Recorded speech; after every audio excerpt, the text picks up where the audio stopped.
এতক্ষণ আমরা শিখছিলাম কিভাবে আমরা খুব সহজে কন্টেন্ট রাইটিং করতে পারি।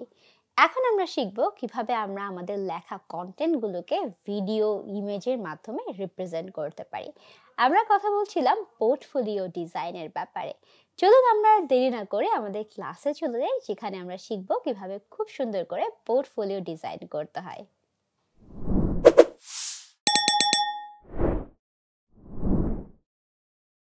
আমরা যখন কন্টেন্ট রাইটিং এর জন্য পোর্টফোলিও বানাতে চেষ্টা করব, তখন আমাদের মাথায় এটা রাখতে হবে যে একজন কন্টেন্ট রাইটার হচ্ছে কন্টেন্টের দিক থেকে একজন প্রবলেম সলভার। আপনি যদি ফাইবারে এসে যতগুলো গেগ সার্চ করেন, সবাই কিন্তু এই কমন টেক্সটগুলো লিখে রাখে যে আসলে তারা ক্লায়েন্টের জন্য কি কি করতে পারে। একজন কন্টেন্ট রাইটারকে আমি কখন হায়ার করছি, যেমন ধরেন এই গিগটা দেখেন, এই গিগটাতে কিন্তু অনেকগুলো অর্ডার রয়েছে এবং এই গিগটার ফার্স্ট কথাটাই হচ্ছে এটা কন্টেন্ট দ্যাট কনভার্টস। তো তার মানে হচ্ছে একজন মানুষ কন্টেন্ট রাইটারকে হায়ার করছে এই কারণে যে সে কন্টেন্টটাকে র্যাঙ্ক করাবে, অডিয়েন্স কনভার্ট হবে, প্রপারলি কনটেন্টটাকে ফরম্যাট করবে, গ্রামাটিক্যাল এরর ফ্রি করবে, ইউনিক কনটেন্ট লিখবে। সো এগুলো হচ্ছে যে প্রবলেমগুলো যেগুলো আপনি সলভ করবেন আপনার বেস্ট কনটেন্টের মাধ্যমে। এখন আপনার পোর্টফোলিওকে সেভাবেই রিপ্রেজেন্ট করতে হবে যাতে আপনি একজন ক্লায়েন্টকে এটা বিলিভ করাতে পারেন যে আপনি কনটেন্টের দিক থেকে তার জন্য এই কনটেন্ট রিলেটেড প্রবলেমের একজন প্রবলেম সলভার। তো ফার্স্ট থিং, আপনি যখনই কোনো কনটেন্ট রাইটিং এর পোর্টফোলিও বানাতে যাবেন, আপনি দেখবেন যে আপনার কনটেন্ট যতগুলো কনটেন্ট লিখছেন, আপনি একটা গুগল ড্রাইভে এখানে একটা ফোল্ডার ক্রিয়েট করে রাখবেন। নিউ ফোল্ডারে যেয়ে একটা ফোল্ডার ক্রিয়েট করে রাখবেন। এখন এই ফোল্ডারটা যখন আপনি ক্রিয়েট করে রাখছেন, তো আপনার জন্য কি হবে যে আপনি যখন এই ফোল্ডারগুলো ক্রিয়েট করে রাখছেন, আপনার কাছে যেকোনো কম্পিউটার থেকে এটা আপনি অ্যাক্সেস করতে পারছেন। যেকোনো মানুষকে এই ডিটেইলসগুলো এগুলো পাঠাতে পারছেন। প্লাস আমরা যেটা করব সেটা হচ্ছে, আপনার যদি কোনো ওয়েবসাইট থাকে, নিজের ওয়েবসাইট একটা বানাতেই পারেন আস্তে ধীরে। তো এটা আরো বেস্ট হয়, নিজের ওয়েবসাইট নিজে যদি কাজ করতে চান। বাট আদার দ্যান দ্যাট, আপনি দেখেন এখানে যারা হচ্ছে এখানে পোর্টফোলিও বা আপনি গিগ ইমেজ বলেন যেটাকে, তাদের গিগ ইমেজগুলো খুবই ক্যাচি। যেমন ওনারটা দেখেন, তারপর হচ্ছে ওনারটা দেখেন, এখানে অনেকগুলো ভিডিওও আছে। সো যারা ভিডিও বানাচ্ছে বা এই ইমেজগুলো বানাচ্ছে, অনেকেই ফটোশপ দিয়ে বানায়। বাট আপনি ধরেন, আমি বিগিনার ধরে নিলাম, আপনি ক্যানভা ব্যবহার করতে পারেন। এখন ক্যানভা ব্যবহার করার পরে আপনি তো জানেনই যে কিভাবে আসলে ভিডিও এখানে বানায়। তো আপনি যদি এখানে ভিডিও পোর্টফোলিও লিখে দেখেন যে ভিডিও পোর্টফোলিও। সো আপনি দেখবেন যে এখানে অলরেডি ভিডিও পোর্টফোলিওর কিন্তু অনেক এক্সাম্পল থাকে। যে ভিডিও, আপনি ভিডিওতে ক্লিক করেন আমার সাথে, সাথে। এখানে ভিডিও পোর্টফোলিও লিখি আমরা, ভিডিও পোর্টফোলিও। তো আমরা যখন এটাকে লিখব, আমরা দেখব যে ক্যানভাতে কিন্তু অনেক ভিডিও আছে, যেগুলো আপনি নিজের মতো করে এডিট করতে পারেন। আমরা একটু শুধুমাত্র পোর্টফোলিও দিই, পোর্টফোলিও ঠিক করে দিই। এই যে পোর্টফোলিও, এখন দেখবেন আমাদের এটা চলে আসার কথা। ক্যানভা টেমপ্লেটসে সার্চ করি। অর্থাৎ আমরা প্রজেক্টে সার্চ করছিলাম, তো তাই আমরা কিছু পাচ্ছিলাম না। আমরা এখন পোর্টফোলিওর এখানে টেমপ্লেটস এ সার্চ করছি।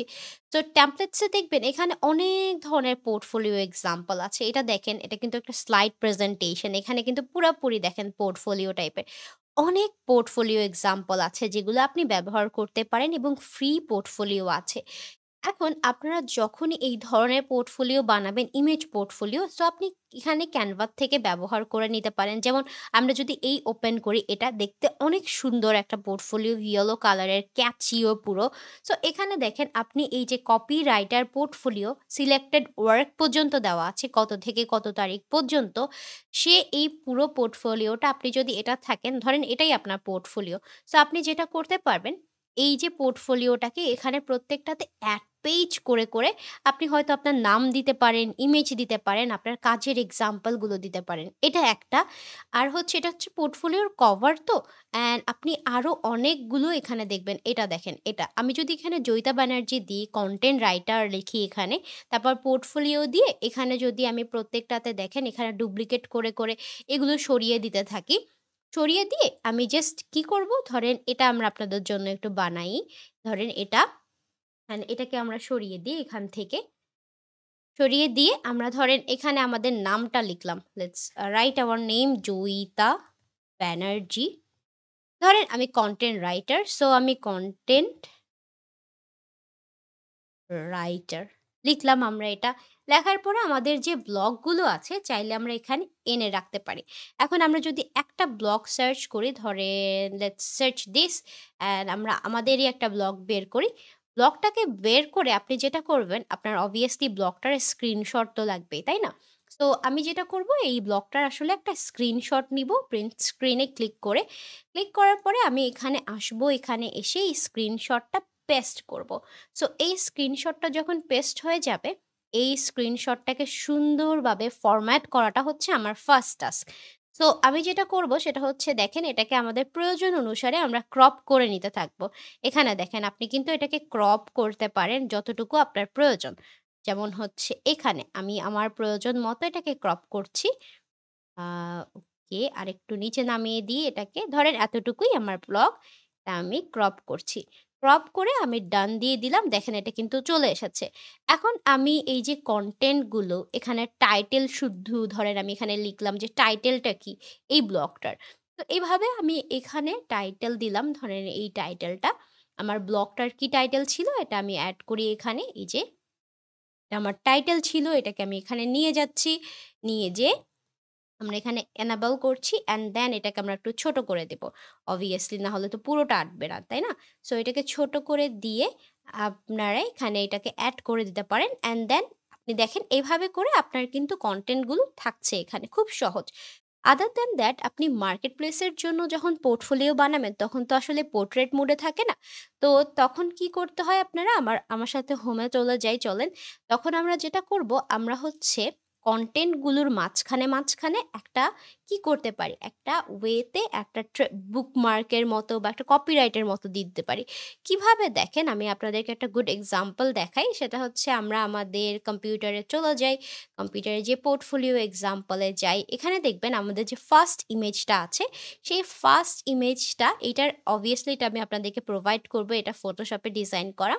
সো এইটা দেখেন এখানে কিন্তু খুব সহজে আমি সুন্দরভাবে লিখেছি যে আমি কি স্কিল উনাকে ডেলিভার করব, রাইট? কনটেন্ট রাইটিং সার্ভিসে। অ্যান্ড আমার যে ওয়ার্কগুলো আছে সেগুলোকে আমি দেখেন কিভাবে বসিয়েছি। পুরো কনটেন্টটা বসানোর জন্য ১ম এ একটা ইমেজ দিয়েছি। ১ম এ অর্ধেক এখানে দিয়েছি আর অর্ধেক এখানে দিয়ে মাঝখানে মার্কেটিং ব্লগ এক্সাম্পল এটা এনেবল করেছি। এটা আপনারা খুব সহজেই পারবেন। এটা আরেকটা এক্সাম্পল। সো আপনি আপনার কাজগুলোকে এভাবে আপনার যে টাইপের ব্লগ লেখেন না কেন এভাবে করে রেখে দিতে থাকবেন। এখন দেখেন আমরা যখনই এই ধরনের ব্লগ বানাবো বা ভিডিও টাইপের বানাবো সেগুলোও আমরা কিন্তু এখান থেকে করে নিতে পারবো। ভিডিওগুলো আসলে মানুষের কাছে আরো ক্যাচি লাগে। যখন আপনি কোনো পোর্টফোলিও বানান এবং সেটা ভিডিও আকারে চলতে থাকে, সেটা মার্কেট প্লেসের জন্য হোক, Upwork এর জন্য হোক, Fiverr এর জন্য হোক, আপনার জন্য অনেক ভালো কাজ করবে। যেমন আপনি ভিডিও টেমপ্লেটে এসে পোর্টফোলিও লিখে সার্চ করেন, এই যে দেখেন পোর্টফোলিও। এখানে দেখবেন আপনি অনেক ধরনের এক্সাম্পল পাবেন। যে থ্যাংকস ফর ওয়াচিং বা এই জিনিসগুলো ক্রিয়েটিভ পোর্টফোলিও। আমরা একটু সার্চ করি যে হচ্ছে আম কনটেন্ট কনটেন্ট। তো এখান থেকে আপনি দেখতে পাবেন অনেকগুলো ভিডিও আছে। আবার আপনার যদি নরমাল কিছু লাগে, যেমন হচ্ছে রেজিউমে, আমরা এই টাইপের ভিডিও রেজিউমে দিয়ে থাকি। যেমন ধরেন এটা হচ্ছে ভিডিও রেজিউমের একটা টেমপ্লেটের মতো। সো আপনি এগুলোকে এনে রাখতে পারেন। এখানে দেখেন খুব সহজেই এডিট করতে পারছেন এটাকে। আপনি এখানে আপনার নাম দিলেন, তারপর আপনার একটা ছবি দিলেন, লেটস গো দিলেন। এখানে প্রত্যেকটা পার্ট আছে দেখেন। এখানে আপনি একেকটা বসাবেন এবং এডিট করতে থাকবেন। আপনার এক্সাম্পলগুলো চলতে থাকবে। আপনার পড়ালেখা কোনটা, আপনি জাস্ট এডিট করে যাবেন। ওয়ার্ক হিস্ট্রি, আপনি কোথায় কাজ করেছেন, আপনার কন্ট্রিবিউশন, আপনার যদি এখানে ব্লগ কনটেন্ট থাকে, আপনি ব্লগ কনটেন্টটা দিতে পারবেন। আপনার টেকনিক্যাল স্কিলসগুলো দেখেন। এই টাইপের ভিডিও আপনার Upwork এর জন্য অনেক কাজ করবে। তারপরে হচ্ছে কনট্যাক্ট ইনফরমেশন, এটা না দিলেও চলে এখন বিকজ এটার দরকার হয় না। জাস্ট আপনি যদি এই টাইপের কোনো কনট্যাক্ট ইনফরমেশন দেন তাহলে হচ্ছে Upwork বা Fiverr এ এগুলো এড করবেন না। কনট্যাক্ট ইনফরমেশন দেওয়া যাবে না যেটা হচ্ছে আউটসাইড মার্কেট প্লেস এ নিয়ে যায়। সো আপনি হয়তো একটা কনট্যাক্ট ইনফরমেশন দিয়ে আপনার পেইজে বা কোথাও রাখতে পারেন। বাট আদার দ্যান দ্যাট আপনি যদি কোনো মার্কেট প্লেস এর জন্য বানান তাহলে এই টাইপের কোনো কনট্যাক্ট ইনফো দিতে পারবেন না। বাট আপনি আপনার প্রয়োজন মতো কালার চেঞ্জ করে নিতে পারবেন। আপনার যে টেকনিক্যাল স্কিলস গুলো আছে সেগুলোকে আপডেট করে দিতে পারবেন। সবকিছু। যখন আপনার এই জিনিসটা বা এই টাইপের রেজিউমি এক্সাম্পল দেখবে মানুষ, তখন আপনাকে সুপার প্রফেশনাল মনে করবে এবং এই টাইপের ভিডিও বানিয়ে আপনি জাস্ট ডাউনলোড করে নিবেন আপনার জন্য। Isn't that so easy, right? আপনি নিজের জন্য কতটা ইজিলি এটা বানিয়ে ফেলতে পারছেন।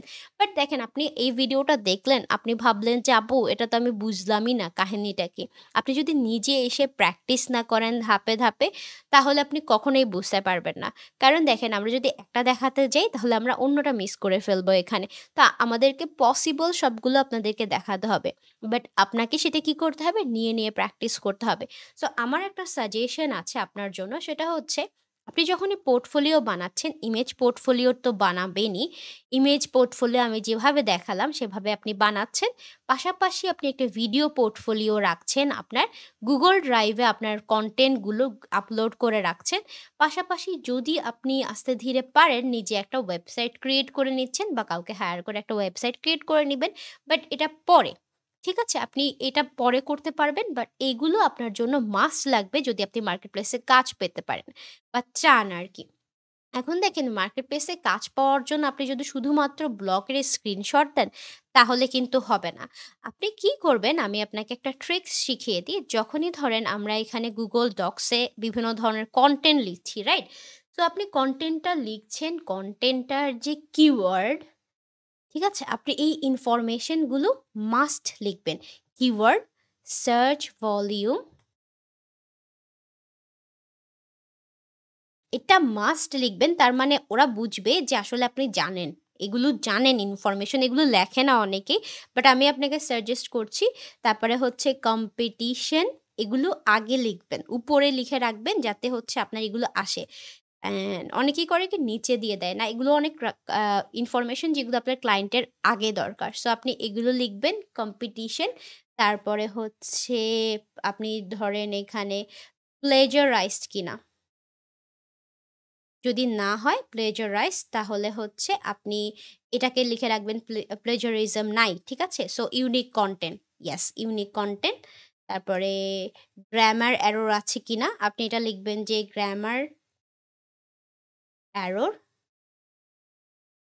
যদি আপনার দেখেন সার্চ ভলিউম, যদি আপনার কিওয়ার্ডটা হয় ধরেন Facebook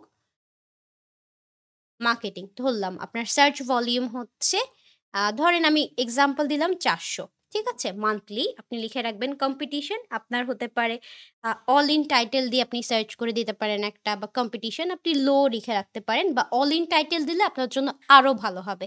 তাহলে আপনার যে ক্লায়েন্ট আছে সে বুঝবে যে আপনি এগুলো জানেন আসলে। ঠিক আছে?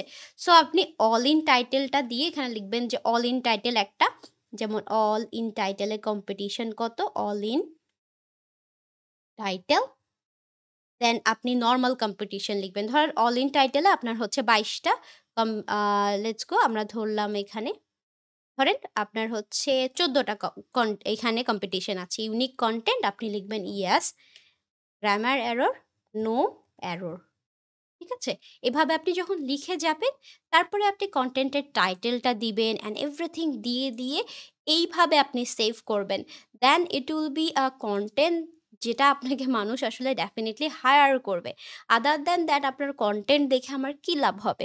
আমি বুঝবো যে আপনি হচ্ছে কনটেন্ট রাইটিং করেন, বাট আপনার এগুলো হচ্ছে স্কিলস।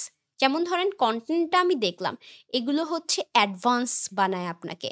আর যখন আমি কনটেন্ট দেখি তখন আপনি নরমাল থাকেন। এরকম হাজারটা মানুষ আমাকে কনটেন্ট সাবমিট করে প্রতিদিন। কিন্তু যে মানুষটা আমাকে এই জিনিসটা বুঝে, তার মানে তার হাতে আমার কনটেন্ট রাইটিং এর যে টাস্কটা দিলে মোস্ট প্রবাবলি সে খুব ভালোভাবে করবে। আপনার পোর্টফোলিও বানানোর গোলই এটা।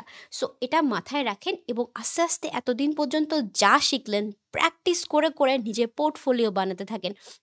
অ্যান্ড আমাকে রিচ আউট করে আপনার পোর্টফোলিও পাঠাতে পারবেন ডেফিনিটলি। অ্যান্ড পোর্টফোলিও পাঠানোর পরে আমি দেখব যে আপনারা কত সুন্দরভাবে কাজ করছেন। contact@joyitabanerjee.com, আপনারা হয়তো এটা জানেনই অলরেডি। সো আপনারা কি করবেন, এখানে আমি লিখে দিই contact@joyitabanerjee.com, রাইট? সো এখানে আপনি আপনার যে এক্সাম্পল বা কাজের ডেমোটা আছে সেটা আমাকে পাঠিয়ে দিবেন। অ্যান্ড আমি দেখব যে আপনি কতটুকু শিখতে পারলেন এবং যত কোয়েরিজ আছে আমাকে পাঠাবেন। এতক্ষণ আমরা শিখেছি কিভাবে আমরা কন্টেন্ট রাইটিং এর ক্ষেত্রে খুব সহজে পোর্টফোলিও বানাতে পারি। আপনি কন্টেন্ট রাইটিং এর ক্ষেত্রে সাধারণত ৩ ধরনের পোর্টফোলিও রাখবেন। একটা হচ্ছে ইমেজ পোর্টফোলিও, আরেকটা হচ্ছে ভিডিও পোর্টফোলিও এবং সবার শেষে আপনি একটা পিডিএফ রাখবেন যেটা আপনার ক্লায়েন্টকে খুব সহজেই পাঠাতে পারবেন। আপনারা আপনাদের পোর্টফোলিও বানাতে থাকুন। আপনাদের সাথে দেখা হচ্ছে পরবর্তী লেকচারে।